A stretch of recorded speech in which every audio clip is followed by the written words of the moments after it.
telephone switch to arm light on. Command to internal.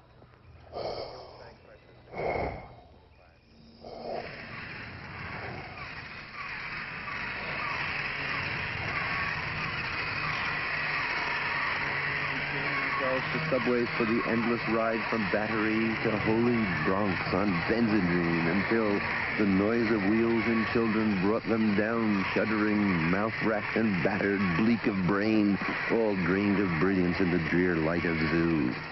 What sphinx of cement and aluminum bashed open these skulls and ate up their brains and imagination? Moloch, solitude, filth, ugliness, ash cans and unobtainable dollars, boys screaming in armies, children weeping under stairways, old men sobbing in the parks. Moloch, Moloch, nightmare of Moloch, Moloch the loveless, mental Moloch, Moloch the heavy judger of men. Wake up in Moloch, light streaming out of the sky. Moloch, Moloch, robot apartments, invisible suburbs, skeleton treasuries, demonic industries, monstrous bombs.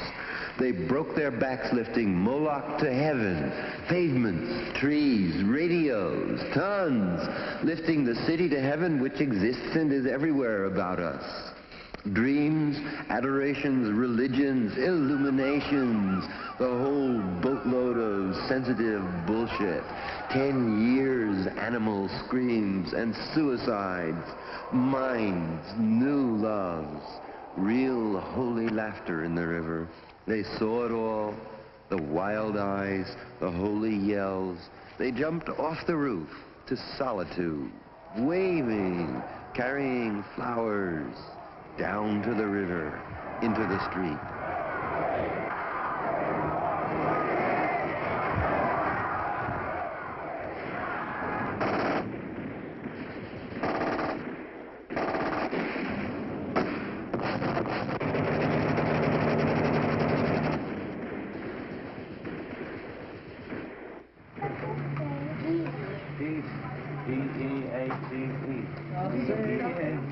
Give peace a chance.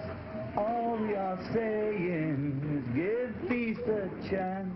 All we are saying is give peace a chance. Etc., etc. All we are saying is give peace a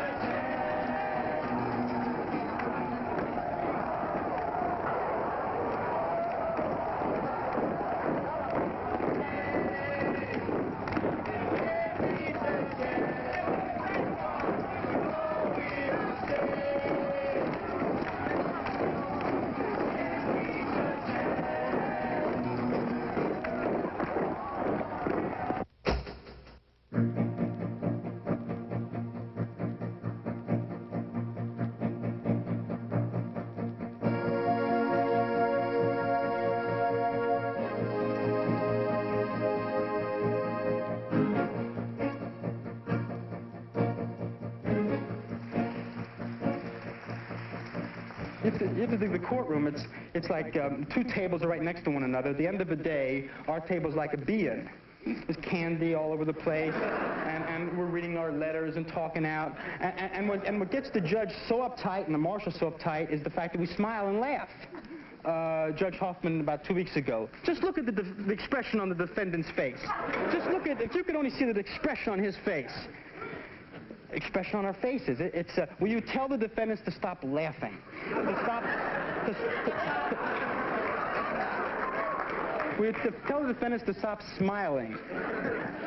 And it's a fact that we're perennial, permanent adolescents. We don't want to grow up, because we know what growing up in America means. Growing up in America means that you have to stand up when some fool with robes comes on and stands up. Everyone, please rise. Growing up in America means that you got to support the war in Vietnam, and you got to be a responsible citizen. See, we don't want to be responsible. We're irrational. We're irrational and crazy.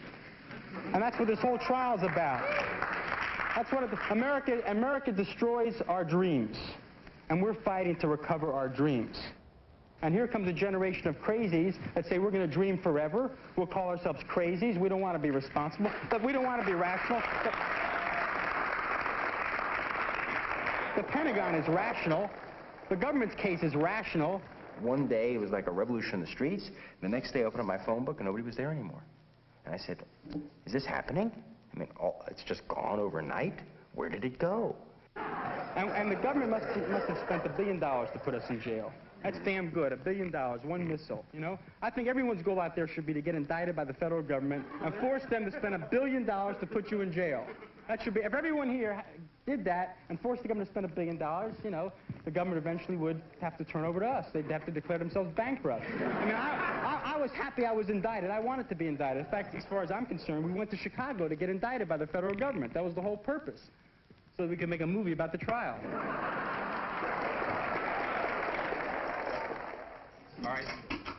Mr. Rubin will make an opening statement, and then we'll be subject to questions. Hold it this one. Thank you. Man. Dolce Vita. This camera's... Okay, is everybody rolling? Yeah, we're rolling. All right, everybody's rolling. There's one crew that isn't, so... is everybody rolling now? Is anybody not rolling? Go ahead. Go ahead. Do it. Do it. Yeah. I'd been living with a woman for a long time, and she left me. And so I was just, like, crushed, you know? I was, like, went into a deep depression, you know? And so here I lost my relationship, my reason for existence, the movement. I mean, there was just a day in 1973 or 74 where my phone book just became outdated. Everybody's phone was disconnected. Everybody had moved to the country or had cut off their hair and joined their father's business or gone back to school. It was just like unbelievable. I went around for about a year or two just kind of blaming myself that if I had been a better leader, this wouldn't have happened. And I have no program on what to do.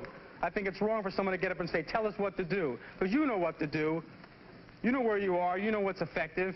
And you know that across the country there are people like you who are ready to act. And they don't need no leader telling them what to do. Because we're all leaders. They don't need anyone giving orders. They don't even need anyone giving instructions.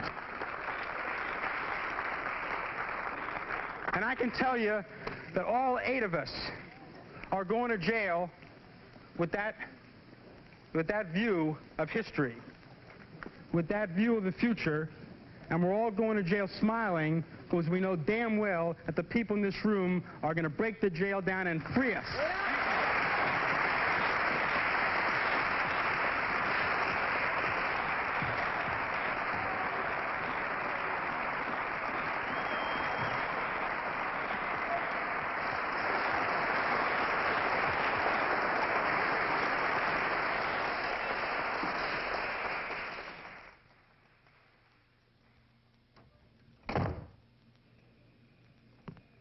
Okay, this is a restaurant that used to be a very famous seafood restaurant that's been closed here in Hampton. It has a magnificent space, unbelievable space.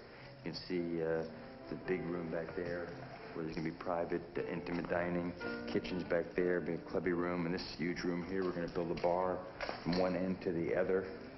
We're going to keep the old world, home-like, ancient quality of the place. It's not going to be modern. It's not going to be high-tech. It's going to be a wood floor.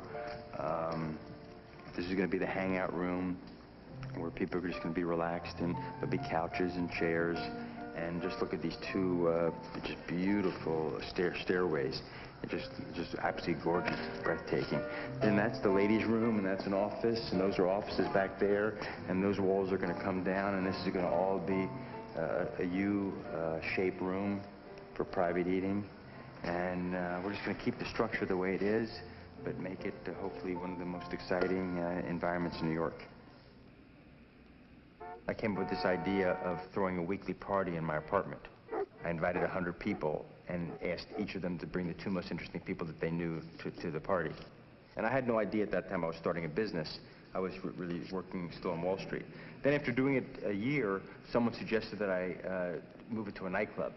And so I invited all the people who had been to my apartment that year to a nightclub, and 5,000 people showed up that night.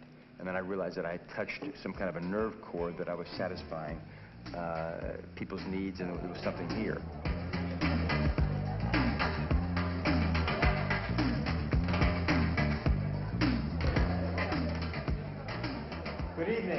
everybody. My name is Jerry Rubin, and this is Mimi Rubin, my wife and partner. Welcome to the every Wednesday Network Party of Palladium. Tonight's a special occasion because it's the official Republican caucus, and the results will be announced in hopefully 1 or 2 minutes. Next week is the Democratic straw poll. The following week, we have Astor Place, which is a fabulous hair salon down here. It does a lot of people, and they're going to invite all their clients. And everyone gets a free haircut. Anybody who wants one gets a free haircut. So while the dancing's going on, there's all the hair cutting going on. It's a spectacle. We did it last year. Very interesting. Yeah, very interesting. The next week, we're having a computer night with a lot of high-tech, wild things happening here on the dance floor. Then I've developed a whole technology of inviting people with theme parties, lawyers' night, doctors' night, Wall Street night, advertising night, and it would be like lateral marketing, inviting people from each industry to come.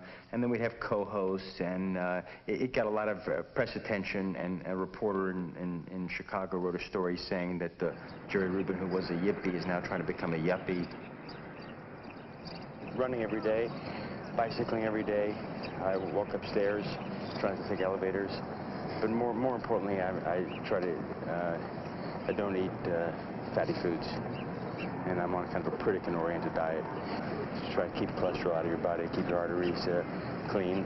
It's a combination of exercising daily, almost taking exercise like brushing your teeth, you know, just an inevitable part of the day, and eating well, and being optimistic.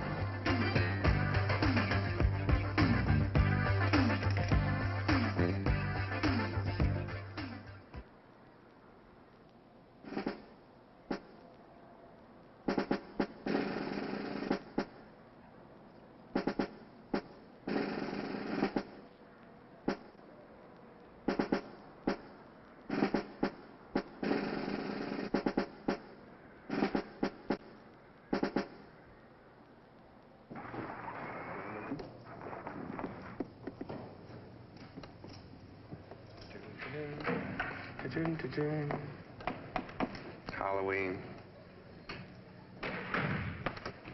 Bum bum bum bum bum. Gotham City needs us tonight. This is a job for Superman. I can't do it without a phone booth. Got a whole thing. What do you want to do? You want to ask a question of what it means? Okay, let's see. Well, for today, to understand the trial today, to understand what happened today, you have to set your Yippie decoding ring to D72 and pay very strict attention. The odds have now shifted from 7 to 5 in favor of the Kangaroos because if you remember today's testimony by the Chicago Police Department, they have conclusively proved that Jerry Rubin entered and left the building 3 times. He approached the Eisenhower Highway within 200 yards, and he was last seen inside a Volkswagen convertible. So you can see that the odds have shifted in favor of the Kangaroos. Jonathan! It's terrific. It's good. No, it's funny.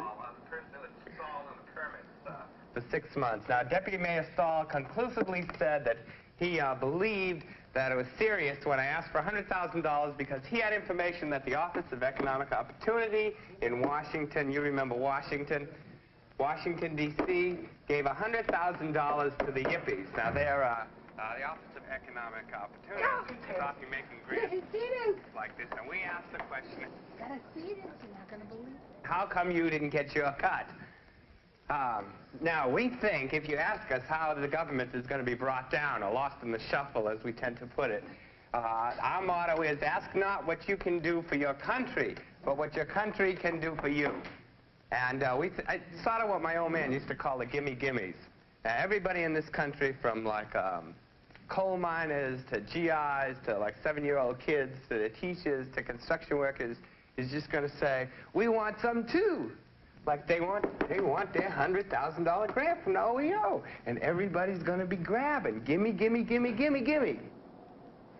When I was young, I was, you know, you had the complete confidence of every single word. I think it's called arrogance of youth. Like my old man used to say, it ain't whether you win or lose, it's how you play the game. Revolution for the hell of it.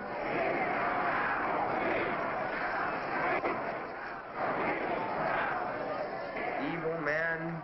They want to destroy everything we hold sacred, form a national liberation front here in America, corrupt our youth, send kids in a battle, they stay back, they stay in hotel rooms.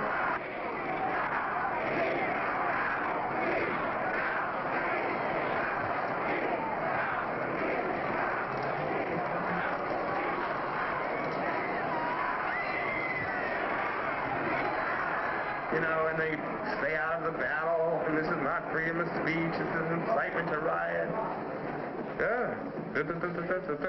Homosexuals, drugs, sex, words, you've heard words, you've seen actions. Look at, yes, I'll admit, normal people don't do these. Mr. Kunstler is right. People don't try to kidnap the chief of police. They don't make these claims. They don't demand. You know, but you've seen these people for 4 months looking, you know, blah, blah, blah. It was heavy. They're intelligent, sophisticated leaders of a movement dedicated to crush everything we hold dear. Jerry wanted to get up and bow. How to hold him down, you know? It was that kind of thing. Evil! Evil! E-V-I-L! Long live the Pope! Now the evil! Running for Pope. He's running for Pope. It's a whole Catholic thing. We're the devil. It wasn't like communism thing. You know, it wasn't a whole communism thing. It was devil. Devil, man, evil. Would you want your daughter to marry that group? And my head is, it's more long haul, you know. I don't wake up every morning saying, today's a good day to die, you know, like Crazy Horse, or it's not on the brink. So, you know, you say, well, you've been doing this 27 years, I could do another 27 years. I don't have to change. I got away with it this long, I can just keep doing it, so I don't have to change.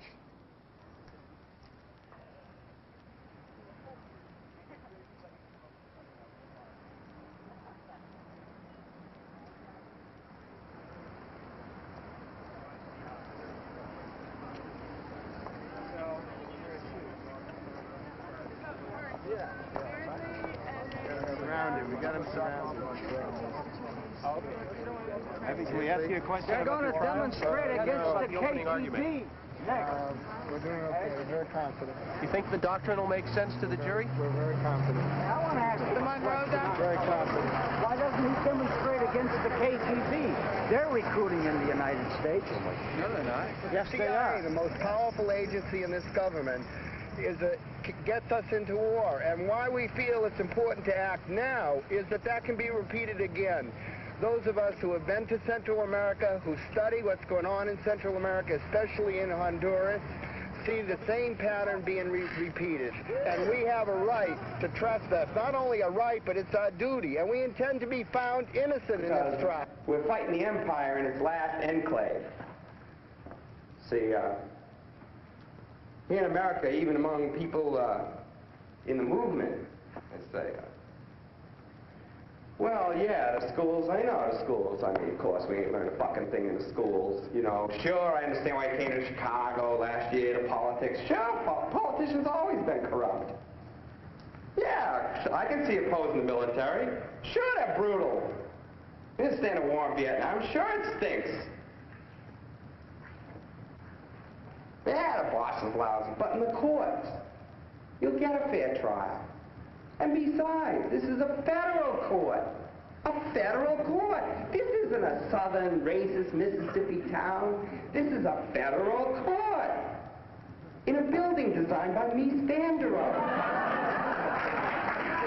And you're being tried under a Civil Rights Act. A Civil Rights Act. What could be fairer? Abbie, some of the editorials today are saying you've had it, it's true, you should give up. Your time is coming fast. Where are these better? Oh, well, has your time come and gone? Well, what do you mean by that? I'm too old to cut the mustard? You ought to be looking for kind of vicious rabbit. Well, are you? Oh, I think I got about 25 more years in me. One of these days I'll get a trial right. Stop the trial. the trial. Don't mean this one. You probably, in your local hometown, you've got a trial or two that ought to be stopped. See? Stop the trial means that you don't legitimatize that institution. You want it stopped, and you want the people in there out. In fact, you want them out so that they can try the other fuckers that are in there, the prosecutors and the judge. And I'll tell you one thing, we ain't going to give those fuckers a fair trial.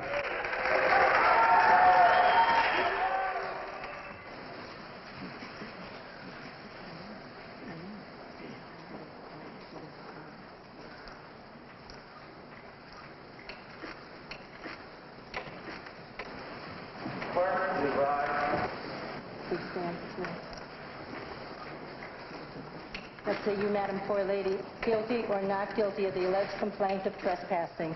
Not guilty.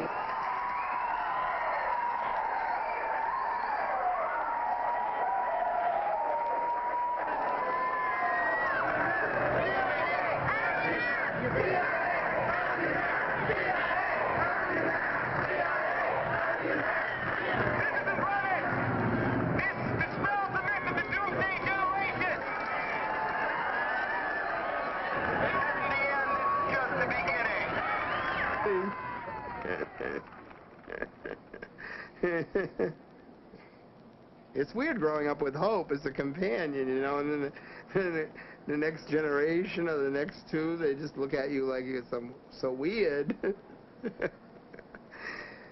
Because, see, we're trained that each generation's going to be more radical or more silly than the next. And you wake up and you say, my God, I'm sillier and radical than kids, so.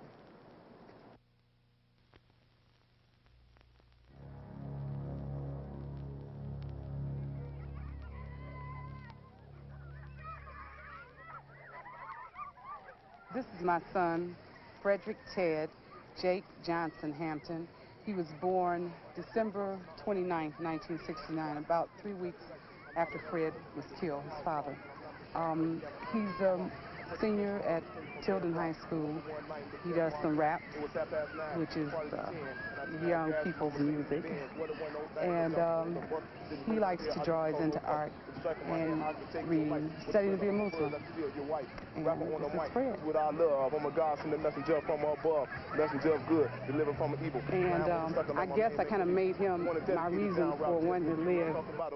When he was born, although in the revolutionary spirit, I thought I wanted to see his birth. There was a fear there of seeing blood. And I was very protective of him from the moment he was born. He's like his father. He has a temper, which is and a lot of mannerisms that his father had speaking. I noticed that when he was a baby, and it was really strange, kind of difficult to deal with. He reads a lot of things about his father, and occasionally he brings books home, pamphlets, and mine. Have you seen this?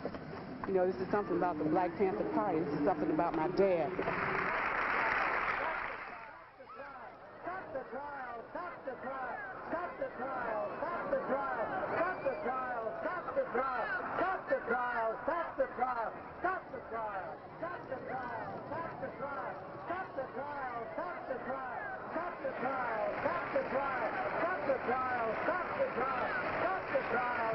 The Deputy Chairman of the Illinois Black Panther Party, Fred Hampton.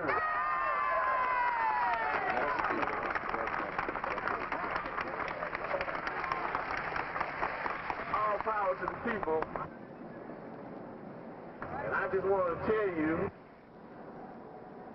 that the chairman of the Black Panther Party is going to be ungagged, and they're going to have to take those chains off him. But they're only going to have to do that if there's enough organization and if there's enough education and if enough people know about the chairman's plight. And that's our job. That's what we're going to have to do. We're going to have to tell everybody in the world what's going on with Chairman Bobby. A lot of people reading the papers, every bus you get on, every building that you go into, they're talking about how cruel it is, the way they're treating Chairman Bobby Seale. And that's good But what's not so good is that they don't understand that after Chairman Bobby Seale, it'll be me and you and everybody else. Because when they even get to the stage of fascism, they've gotten to a stage where they're going to do anything that they think is necessary to force people that don't want to dig on the shit that they're whooping on the people. They're going to force them to dig it. And they wouldn't even be doing this if it hadn't got to a stage like it is now. That thousands of people will come down to the Civic Center to denounce motherfuckers like Adolf Hitler, Hoffman, and Mussolini, and Sonny Mitchell, and all these other fascists that's running our society. They wouldn't be down here now. And that's what we're down here for. Because we don't think that people that founded the Black Panther Party, the Liberation Party, the Vanguard Army for the revolutionary struggle on the international level, we don't think that's a person that's a criminal. As a matter of fact, we think that when Bobby Seale and Huey P. Newton got together in 1966, they got together as peacemakers, not as peace breakers. They got together to deal with the peace breakers. Peacemakers like the pigs, people that come in our community, occupy our territory like it's a foreign territory, as they do all over the world. We teaching people how to defend themselves and how to be armed, and there's nothing wrong with that. The only people that don't want you to have any guns are people that intend to use guns on you. We said there's something funny about the guns in our community. We don't mind there being guns in our community, but we said there's been a misdistribution of our guns. For some reason or another, they have all the guns. And we relate to Jesse James, you know, and things like that. That when Jesse James was on the street, the sheriff, he didn't think about harassing Jesse James. All of us need to do all that we can to stop this rising tide of fascism. Because if we don't, we'll be in a situation similar to that situation that the Jewish people were in a few years ago. Now we understand very clearly that they've shown by their actions that they, the establishment, intend to play the role that Germans played. We have to show them by our actions that we do not intend to play the role that the Jews played. When they got together, Huey P. Newton and Bobby Seale, yes, they got together with guns, and there's nothing wrong with that, because we need some guns. Black people need some peace. White people need some peace. And we are going to have to fight. We're going to have to struggle. We're going to have to struggle relentlessly to bring about some peace, because the people that we're asking for peace, they're a bunch of megalomaniac warmongers. He was killed so young. But he made so much of a contribution at an early age. It was an honor just to hear him speak, really.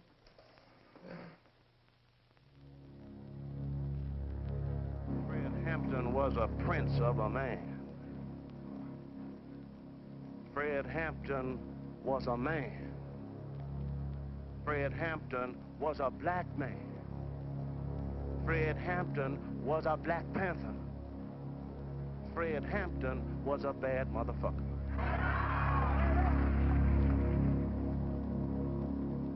I remember someone in the room shaking Fred, saying, Chairman, wake up. Pigs are vamping. And I looked up and I saw like sparks of light coming. That's what I remember seeing, sparks of light coming like across the doorway to the bedroom. The person that was in the room with us said, stop shooting, I have a pregnant woman in here. Eventually the shooting stopped and we were coming out. I was in front of the person that came in the room to wake Fred up. And we had our hands up. And then they started shooting again. And I just knew they wanted to kill us. And one of the police grabbed me by the hair. And they opened my robe. I was 9 months pregnant. They said, what do you know? We got a broad here. And they pulled me by the hair and pushed me through the line of police and pushed me into the kitchen area.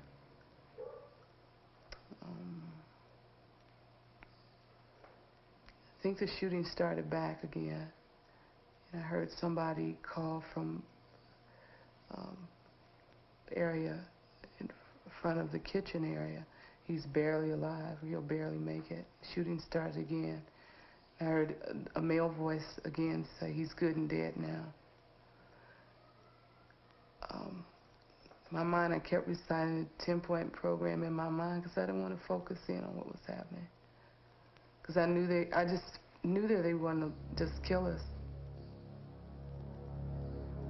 I asked one of the police officers for a safety pin to pin my rope. This is winter time, the doors were open. And they took us out last in the snow. I just had on the house shoes, put us in a paddy wagon, and locked us up. One police station we went to, they had 2 officers. They did the good cop, bad cop routine, and trying to get information. A reporter came in and wanted an interview. And I remember telling him, "You just have to explain to the people that we're living in a fascist society." He got really upset and walked away.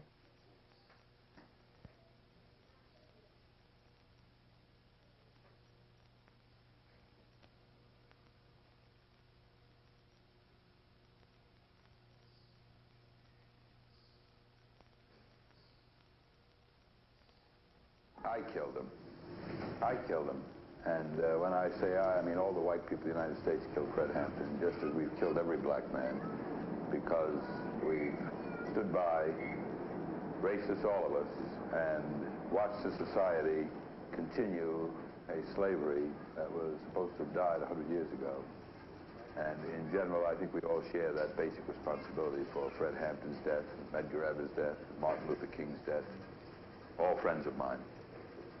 In particular, he was killed by the system that is resisting every voice of dissent and every wind of change. In great particular, the state's attorney, Edward Hanrahan, killed him because he ordered the execution of a search warrant on a house which he knew contained Panthers and who he knew would shoot if their house was invaded. So he took a warrant which was signed in the early afternoon of the day before and executed it at 4:45 or so in the morning, at an hour when trouble was sure to erupt, when a warrant of that sort was attempted to be served. And what were they looking for? They had a tip there were some guns. Well, everybody knows Black Panthers have guns. There's no secret about that. So he was looking to provoke what he would like to call a shootout. The officers shot people dead in their beds and then claimed there was a shootout. Anyone looking at that house, looking at the condition of the walls and where the bullets went, can see that there was no shootout at all. What there was a shoot-in.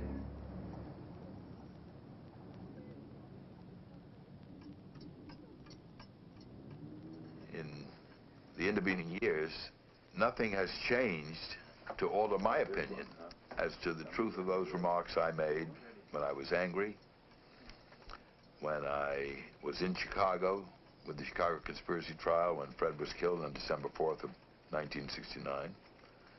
And my anger is the same today, probably a little better contained, but the same, because I live in a city where blacks are gunned down by police officers rather relentlessly and perpetually. And unless it is understood, we're going to have a continuum of this kind of society. And the word racist is not necessarily a moral term. With some people, of course, it is. But with most people, most white people, it's not a question of morality. It's a question of what they took in with their mother's milk. It's the fact that the word nigger is not very far from their lips. It's the fact that they really probably feel inside that white people are superior to other ethnic groups.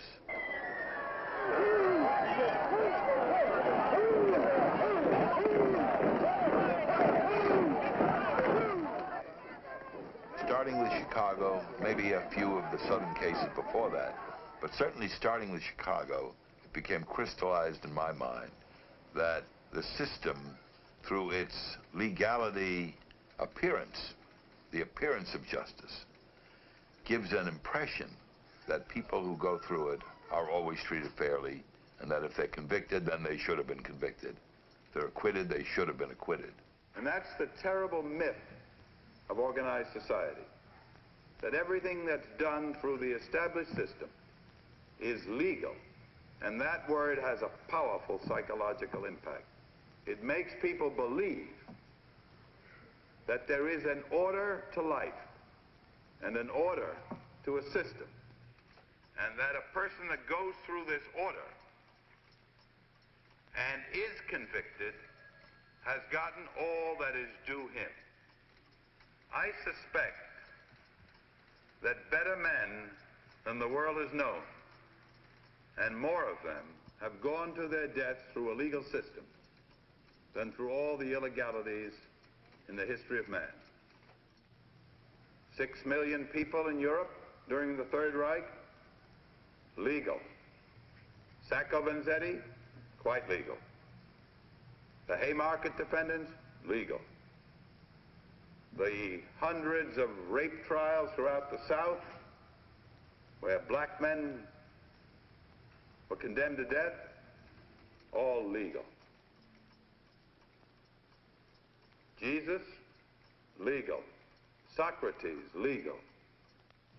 And that is the kaleidoscopic nature of what we live through here and in other places.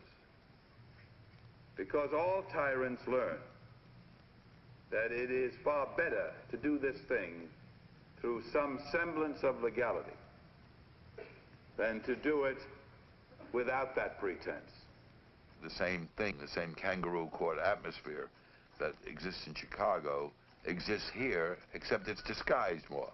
They don't yell, they don't shout, their tones are modulated, they seem reasonable and rational, and the cases are more serious, the opposition more restrained, and yet just as vicious as it ever was.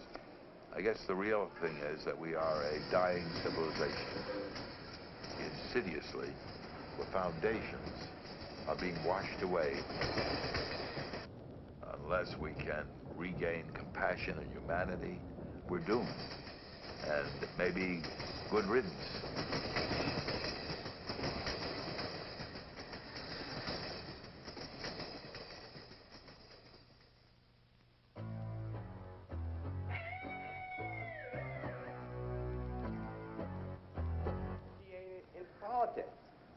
John Sinclair, he was chairman of the White Panther Party and on political in Ann Arbor, and he got 10 years for 2 joints of marijuana.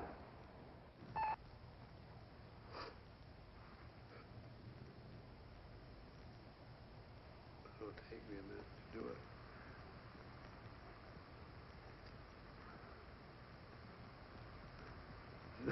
This is a difficult way to go about it.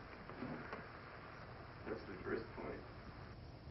Well, generally the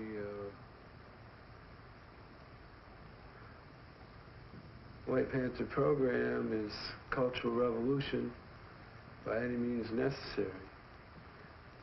We've drawn up a 10-point program. First point is full endorsement and support for the Black Panther Party's 10-point program. Point 2 is total assault on the culture by any means necessary, including rock and roll, dope, and fucking in the streets. We believe that it's time now. We believe that the general social structure of the Western world is crumbling, and that now is time to increase the assault on this culture.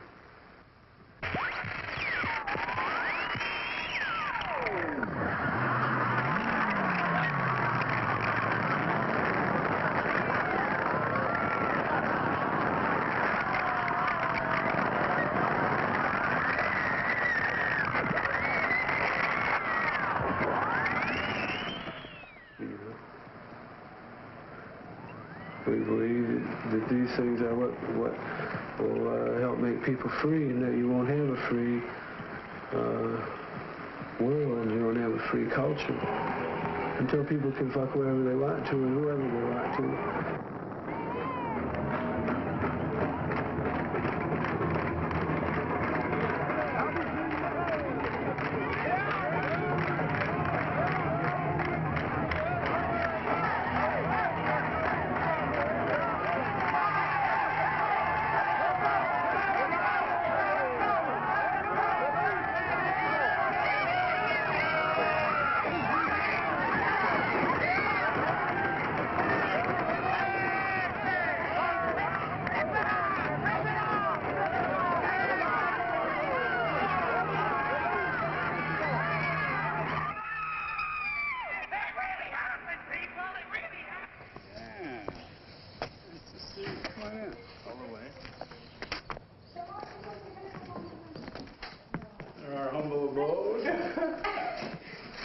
Yeah, you caught us at a bad time here. We're just fixing up. Yeah, lovely painting crew here. Dina, Krishna, Celia, Penny Brown. Hello. How are you?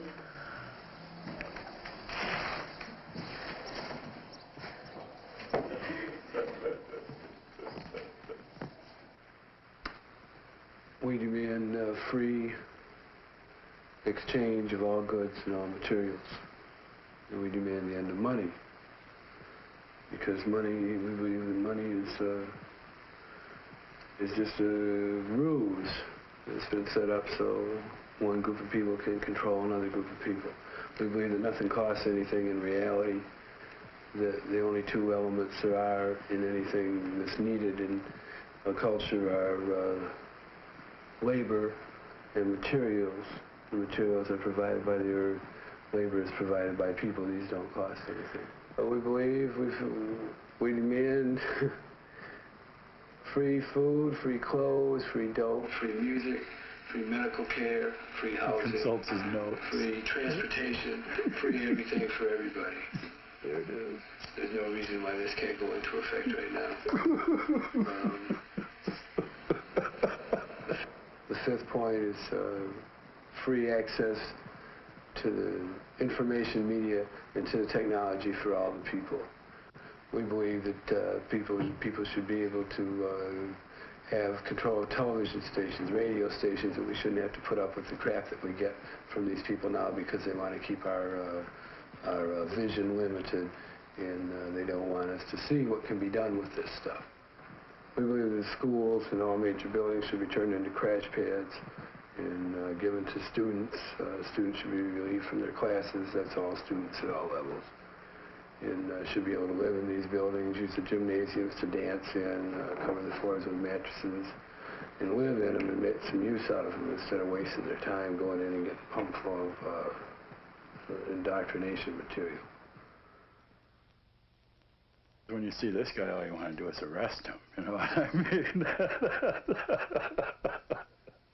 I mean, if somebody walked up to me today and started talking like this, I'd probably be frightened, you know. Way to get this guy out of here. You realize when you watch something like this, what people always mean when they say, wow, you changed so much, you know. On the inside, you're still the same person, but you watch this, you can see what they're talking about anyway, you know.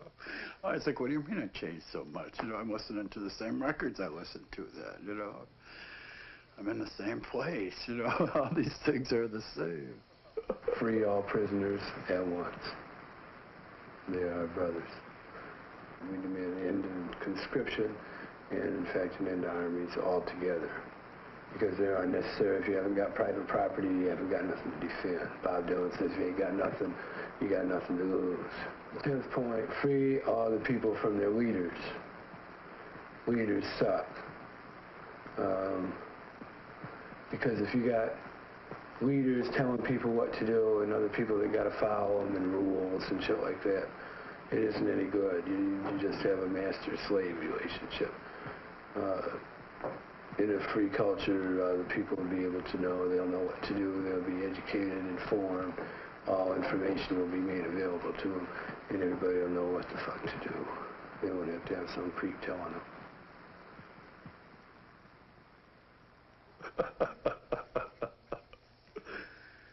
Oh, boy. What do you think about winning over the broad masses of the people and organizing a broad revolutionary movement? You know, it's...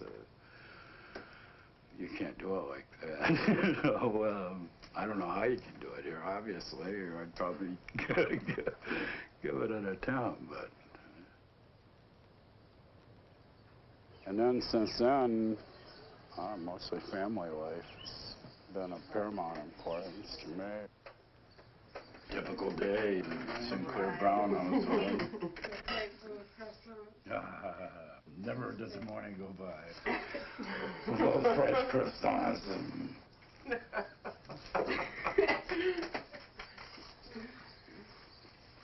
How's the rolls right around, won't you do them? You know what I mean? No. Run that by me. I have two wonderful daughters and two wonderful stepdaughters now, and I wanted to stick around here pretty much, you know, and be available as much as possible.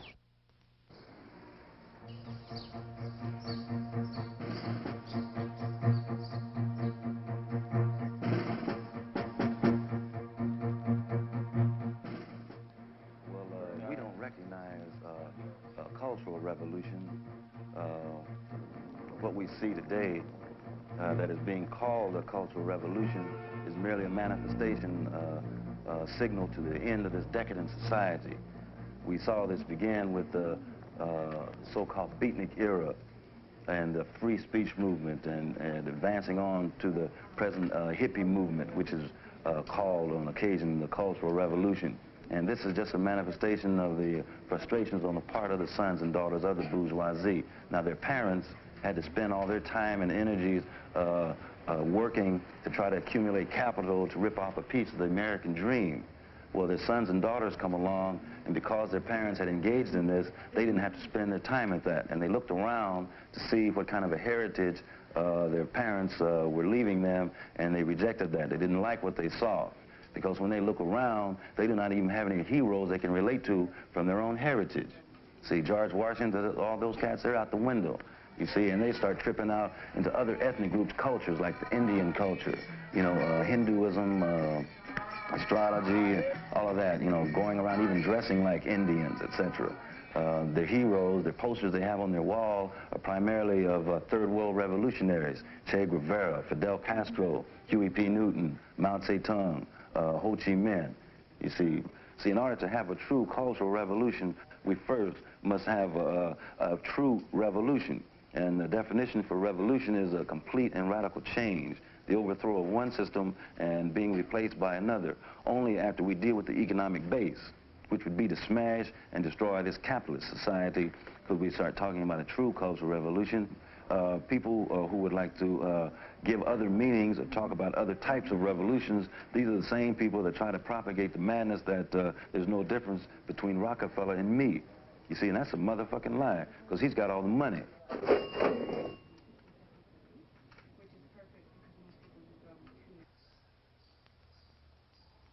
I left the States in 1970, in May. I worked until the inevitable repression struck against me. Fortunately for me, I got a little 2 weeks warning, so that gave me a chance to get my shit together and manage to escape before they were able to capture me, you see. There was a case in Baltimore of a conspiracy to assassinate a police informer, and I was at the head of the list. My situation with the United States, it more or less could be considered, it was at a state of war, you see. So when I left, you see. And that posed me aucun problem psychologique, moral quelconque. Ma vie appartenue my life belonged to the struggle, you see. I didn't exist for me, you know. Of course, I had my own personal thoughts and whatnot, but I was a disciplined soldier, you see, so I put all my personal desires aside. I didn't exist for myself. So I continued the loot, I continued the struggle by leaving, because I went to Algiers and joined with Eldridge Cleaver, Sekou Odinga, and Larry Mack. We organized the international section of the Black Panther Party in Algiers. Our dream, I think of most of us at one time or another, was for a revolution in the society to correct the ills and provide everybody with a good life. We didn't condemn our brothers and sisters that wanted to have a Cadillac, because the technology and the resources available was such that if everybody wanted to have a Cadillac, everybody could have one. I have a personal project going on, Annex, which is studying resistance to the French slave state from the 17th to the 19th century. If I ever have the luxury of having the time in the future, maybe I'll try to make a synthese, but that's a long ways off. That's something I'll be doing the rest of my life.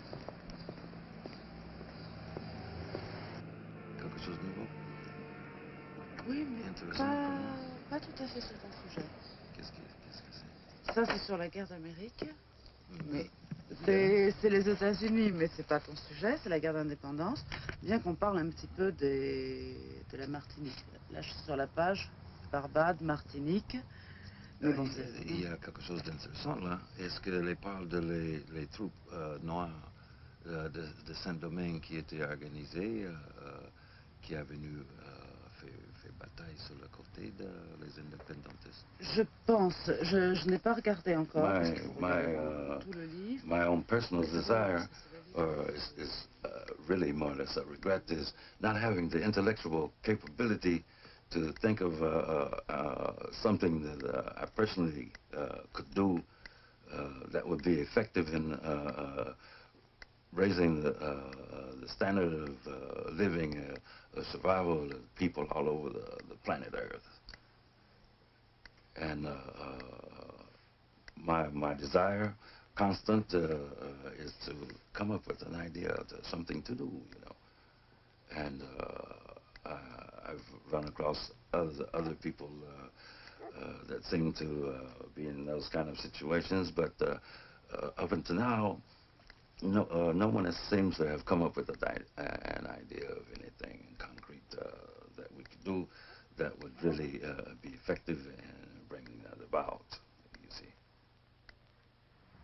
So I just could not live in a country like the United States and just not do anything. I wouldn't want to live as a fugitive because any work would have to be done on an open or legal basis. You know, the conditions don't exist in the United States for a completely clandestine struggle. So I could not just live there. So I've never had any problems about longing, regretting to not be able to go back or be home. So I'm satisfied here. I'm anonymous. I can go around and do anything I want as long as I don't break the law and nobody cares. And that suits me fine, you see. Because I don't want to attract any attention, you see. I don't want any attention.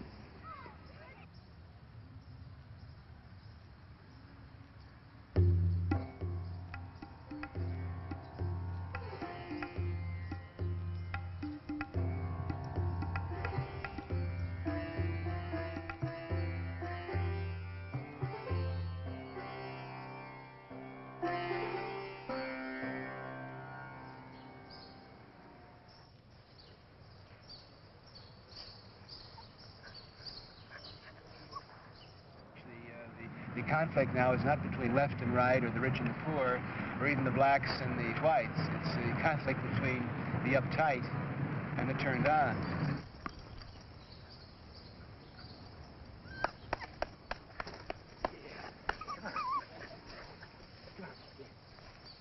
Oh, you're a good boy, yes. Now show me I can run. Ready? Go. There.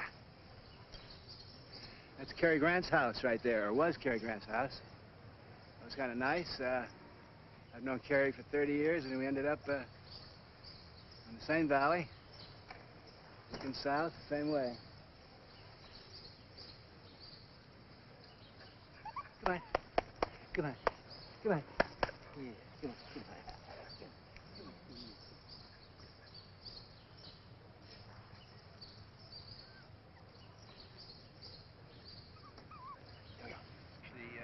The conflict now is not between left and right or the rich and the poor or even the blacks and the whites. It's the conflict between the uptight and the turned on. I can use my mind to move my thoughts around just the way you're in a crowded room. You could move from one person to another, producing different interpersonal signals.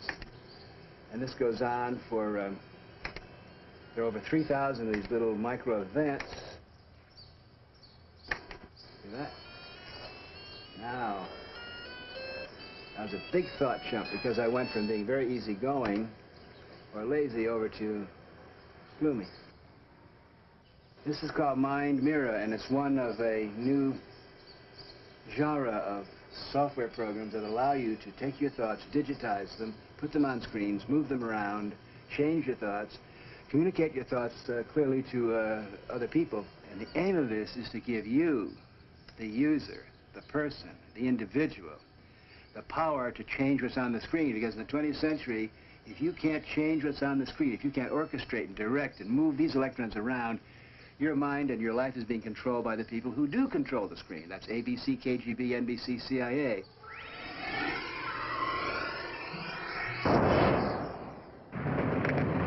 The military and the police love to have an incident, because then they double their forces and double their appropriations and call out the National Guard. They love that. The military and the police, unfortunately, have been given all these war toys, the helicopters and the gas bombs and the shotguns, and we know that if you give these men the war toys, they just got to use them. So we're going to unleash the power of flowers. And I can say more forcibly and with an equal amount of satirical humor that the problem that is sinking America and driving America down to the position of being a second-class power is this appalling militarism on the part of the Cold War warriors who won that great victory back in the 40s, who for the last 40 years have been looking for some chance to regain and re-experience their great triumph. So that nothing's going to happen in America until we overthrow, totally overthrow, humiliate, laugh at the World War II leadership. If you look around the world today, the successful, prosperous, and peaceful countries are the ones that have discredited their World War II leadership, thrown out the establishment that led them into that kind of war. The Axis countries, ironically enough, Germany, Japan, Italy, and the neutral countries like Switzerland are prospering and running the world today, and America, Russia, and England, the so-called victors of that war, are the ones that are sinking into depression, debt, and general lack of productivity. The lesson is so clear. Nothing's going to happen until we throw out the tired Cold War leadership. Now, fortunately, just in the nick of time, the baby boom generation, the generation that I was hanging around with in the 60s, is going to come into power in the next 10 years. And the first thing they'll do is shake up and renovate the military establishment and put in generals and admirals and military leaders who share the 60s sensibility of a peaceful, harmonious, intelligent, cooperative, productive, enjoyable, consumer-rich society. So I'm rather proud, looking back then, at how prophetic my words were. It's sure taken a hell of a long time, though, to get rid of those police and military with their toys, but the time has come now to do it, I hope. I'm not wise, I'm a quick learner. It's much better in the information age to be a fast take, to be a quick copy, to be a quick learner, than to be a heavy-duty, wise person with your tomes of knowledge and your PhD. Anyway, that's just my opinion. The conflict now is not between left and right, or the rich and the poor, or even the blacks and the whites. It's the conflict between the uptight and the turned on. I suppose that's no more offensive than any other generalization or polarity of the time. It was a period of windbag gaseousness, and we looked all right. And we kept a certain sense of humor.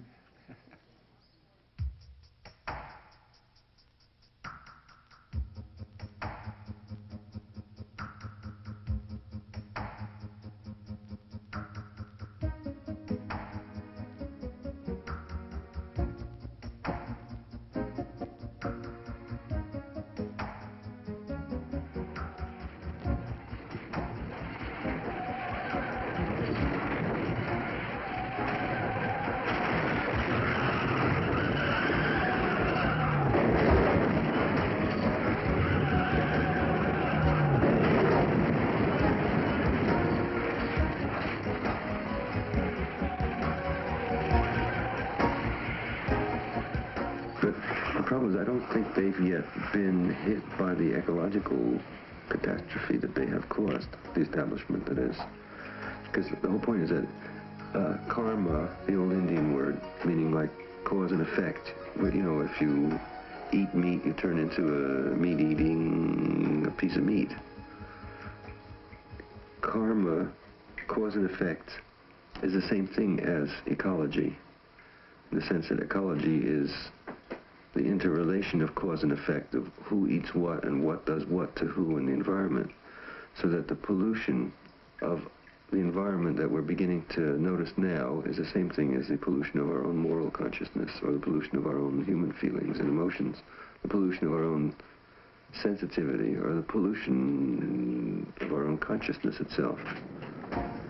And that both consuming and shitting up the environment, all put together making a kind of matter habit. In other words, America shooting a lot of gasoline, a lot of electricity, a lot of plastic into its bloodstream, and dependent for the maintenance of the large cities, and the courts of justice, and the police, and television, and even the radical movement, dependent on shooting up all that matter.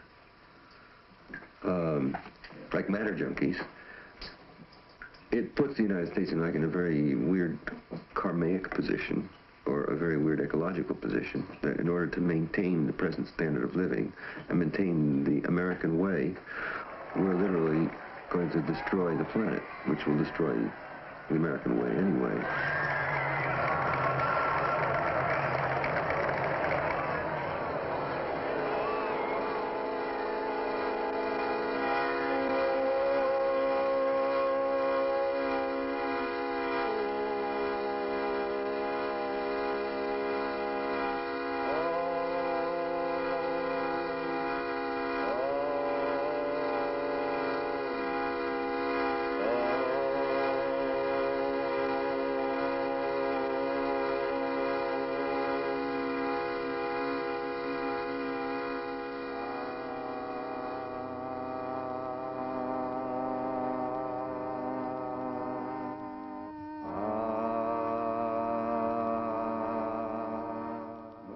Apologize for being mistaken in those days, that I had the wrong mantra all along. My guru, Chogyam Trungpa, a Tibetan Lama, had suggested I try a different one, more American, the same one you hear on July 4th when the fireworks go up in the air, which is ah, which is appreciation of the spaciousness around us. Chanting Om so aggressively didn't intrigue people to enter that space, but probably just simply mystified them. I didn't know enough then to send out a calmer vibe, and a more thoughtful vibe, and a more sensitive vibe. I wish I'd been more sensitive then. And I wish I'd been a little kinder to myself, actually. Less outraged with myself. Less guilty. Carrying less white guilt, as everybody did. And I wish I had trusted my instincts more freely as I do now, which were instincts of generosity rather than paranoia. Thy brother has armed himself in steel to avenge the wrongs thy children feel. But vain the sword and vain the bow, they never can work war's overthrow. The hermit's prayer and the widow's tear alone can free the world from fear. For a tear is an intellectual thing, and the sigh is the sword of an angel king, and the bitter groan of the martyr's woe is an arrow from the Almighty's bow. The hand of vengeance found the bed to which the purple tyrant fled. The iron hand crushed the tyrant's head and became a tyrant in his stead.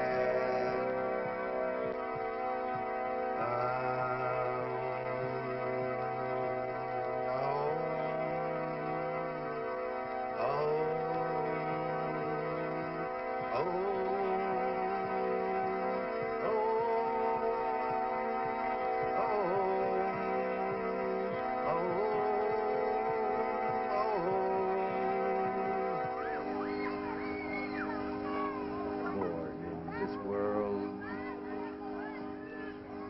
you got to suffer. everything changes. You've got no soul. You've got no soul.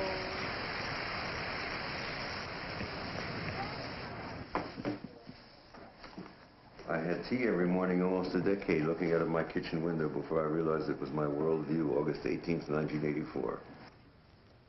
Harry Smith, archivist, anthropologist, filmmaker, and hermetic alchemist.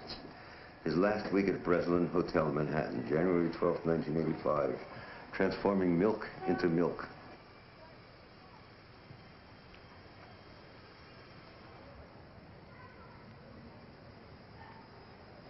William Burroughs, the Sphinx himself, at the Metropolitan Museum of Art in New York, the Egyptian collection. I saw Bill as a Sphinx, in a sense, you know, sort of a great mind, but mysterious intelligence. So when we went to the museum, I pulled out my Kodak retina and snapped him standing by the stone face. Jack Kerouac, 1953, on the fire escape of my apartment with a brakeman's rule book in his pocket, smoking a cigarette, with the closed lines behind him. 1964, handsome Neil with a good physique, and Timothy Leary laughing, in the very psychedelic bus that Ken Kesey drove with Cassidy as driver across the United States. And they arrived in New York, met Kerouac, and then I got on the bus and we went up to Millbrook. And so this is the meeting between Neil Cassidy and Timothy Leary at Millbrook in Ken Kesey's psychedelic bus. So my interest actually is in sacred moments of character. And since the people I hang around with have some awareness of the possibility of a sacramental society, though these may not be the supreme exemplars of such, they certainly are people who had some spirit that helped change the United States and widen the consciousness of the country and waken up generations around the world. So that's a revolution. Some sense of openness, some sense of camaraderie and adhesiveness, as Walt Whitman said. On the other hand, there might be the skeptic, Burroughs. Skeptical of all that adhesiveness. He's not quite sure in 1961. Think what you think what you think. Touch whom you touch whom you touch. Let go, let it go. Slow, boom, boom. Earth, heaven, and hell. Earth, heaven, and hell. Die when you die. Die when you die. Die when you die. Die when you die. Lie down, you lie down. Lie down, you lie down. And you die when you die.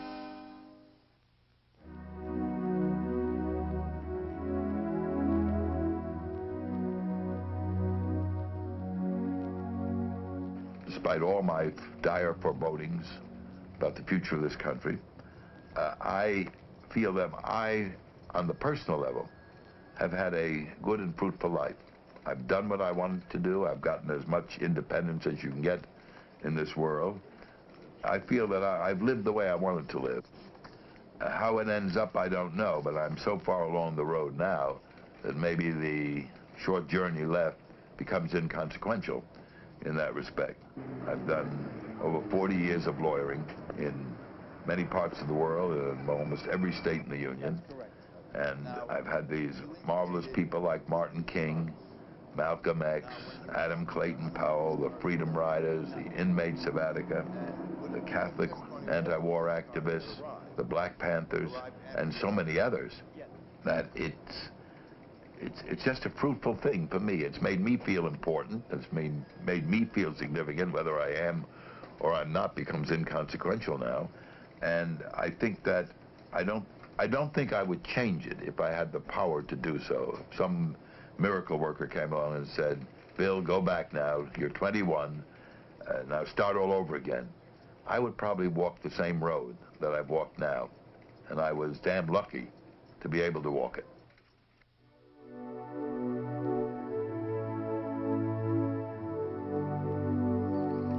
half-life of any scientific fact these days is, what, 3 or 4 years. The half-life of any new theory is 4 or 5 years. Books are out of date by the time they're printed. It's, so you have to change. I've changed my, the way I talk. I've changed the style of life. I've changed the technologies I use to think and communicate. Instead of necessarily being dependent on humans who are in scarce supply. George Leonard. You know who George Leonard is? No. The old, like a New Age person, sort of. Wrote an article in Harper's about education in the future, which is absolutely cyber super. You've heard of Ted's ideas on that? I guess he's talked to Ted Nelson. Oh, Ted Nelson. His ideas about that? We've got to put Ted in a lot more. Oh, I have the section on hypertext towards the end of the cyber quantum technology chapter. What hasn't changed, and of course I've learned, as we've all learned in the last 20, 30 years, I'm shrewder, I'm more of a veteran, I'm tougher. All this is on the change side. What has not changed is my basic motto, which is TFYQA, think for yourself, question authority. What has not changed is my commitment and my passion for evolution and for change. I believe that there are certain human beings that are wired, probably by DNA, to be change agents, to enjoy change. In quiet times, people like me are considered eccentrics or village idiots or just out of touch because we're looking for change.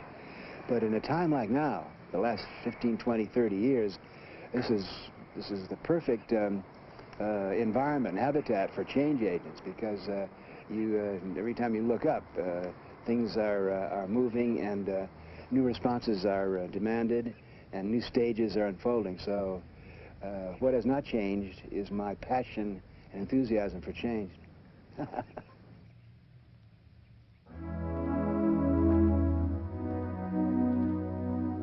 In a way, if you take the speeches of the 60s, it all came true. We said the government was going to fall. Well, the Richard Nixon government in 1974 fell. There wasn't a revolution. The 16-year-olds didn't overwhelm the White House and turn it into a hippie commune. But what happened was we reawoke the sleeping conscience of America. The United States voluntarily removed its military power from Vietnam and threw Nixon out of the White House. All of a sudden, it became very difficult to say who the enemy was anymore. Who's the enemy? And America knows that we've rejected everything it stands for, that we've rejected its goals, and that we don't want a home in the suburbs. We fuck the suburbs. We came from the suburbs. We want to burn the suburbs down. In a way, I believe the opposite now. It's a fantastic opportunity to grow up in America, because this is a country that does allow you to dream, in a way because of the 60s. We're not interested in working for money. We're not interested in working for diplomas. What the fuck is a diploma? Anybody here? Why is anybody in the school? You want a diploma? The yippies print free diplomas. At the end of this, if you're in school to get a diploma, just see me afterward. I'll get you a free diploma, signed by anybody you want it signed by. Getting a diploma just admits that you're able to be bored. Because we accuse America of boredom. That's a crime. Because there's no payoff. There are no heroes anymore. Now we were rebelling against a society that had the wrong heroes and had the wrong role models and was very restrictive and punishing. Okay, so we won. So now you can do anything. I think the best part of my life right now is I'm happily married and have been so for 10 years. And never thought in the 60s, when relationships were always politically tested, that I would just have such a natural, loving, I think, equal relationship. And I'm just very excited about becoming a father.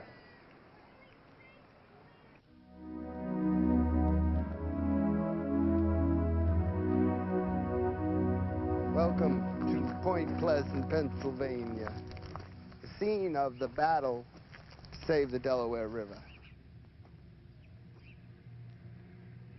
The group that's spearheading the fight sent a delegation to New York to find me to see if I would come and help out. This happens to me about 4 times a week. the calls or letters or delegations that want me to come and help, and I said I'd come and have a look. When I met their whole group, I saw that they had Democrats, Republicans, left-wing, right-wing, liberals, conservatives, old people, young people, married people. They had a microcosm of the whole community of Bucks County. There were strong, deep feelings about the pumping project. And so, therefore, there was something to work with when I came as a $1 a year hired gun. PICO believes it has the right to devour Bucks County and overrule the regulatory power of the state. Such a situation has grave implications for our entire country. So it's a question of, like it was in Northampton, it's the same, like all the battles I'm fighting. It's exactly like who's operating outside the democratic process, who's operating outside the Constitution as it's defined, who's using arbitrary will and force. Is it the people, or is it small groups of very rich, entrenched forces? Well, of course, that's a rhetorical question.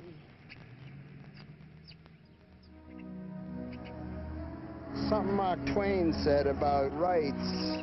If you don't use the rights, then the rights aren't even there. You have to do democracy. What the hell? That's all you can ask people to do is put up a good fight. I know I'm doing the right thing. I'm doing all I can, that's all. I'm doing all I can. It's gonna be a bitch if I lose.